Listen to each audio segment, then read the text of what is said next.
Hey everybody, how's it going? I'm Steven with San Francisco Overland. We're out here with our Escapade Topo 2 Voyager trailer. We're going to be running through a tutorial on how to utilize the rear stabilizer jacks or legs for our trailers so that you have a better understanding of how they work when you're out in the wilderness or at your camp spot or wherever the trailers take you, even if it's cross country and you're just standing KOAs. Stabilizers are very helpful for once you're sitting still and stationary.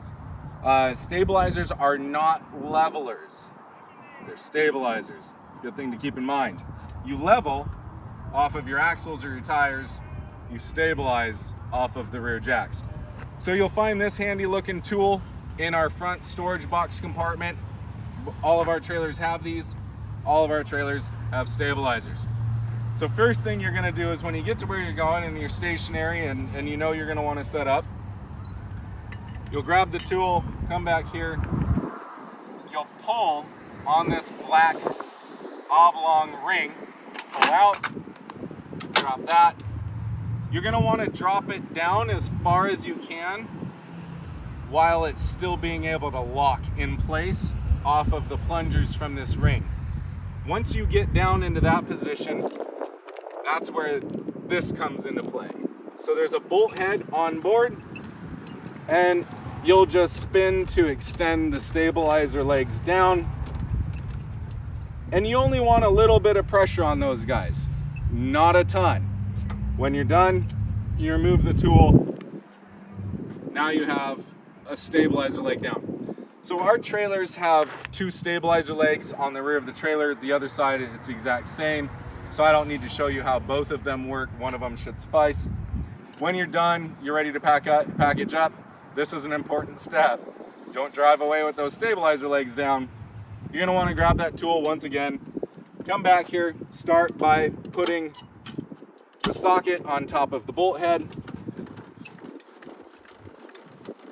Suck that stabilizer leg back in all the way, and it'll stop when it's in there and secure. You'll pull back out on the ring, swing the stabilizer leg back up, and make sure that it locks in place. You're also going to want to make sure that this ring and the plungers slide all the way back in. If you've been off-roading and they're dusty, dirty, you might have to pull it in and out a time or two just to free up some of that dirt and muck. We do like to think that our trailers are well maintained, so hopefully you won't have that issue. But again, if you've been doing some heavy off-roading, you've been driving down some dirt roads, some Forest Service roads, that dust is going to work its way in there one way or another, whether we want it to or not. So again, just use caution, some common sense. It'll do you some good. And when you're done, you'll restore the tool back into the tongue storage box, and you're on your way with your stabilizer legs up and ready to roll. So again, I'm Steven with San Francisco Overland. I hope you've enjoyed this tutorial and the others that we have out there. If you have any questions, feel free to drop them in the comments section below, or you can shoot us an email. We hope to see you out there, or we hope to see you in the future at some point. Until then, take care.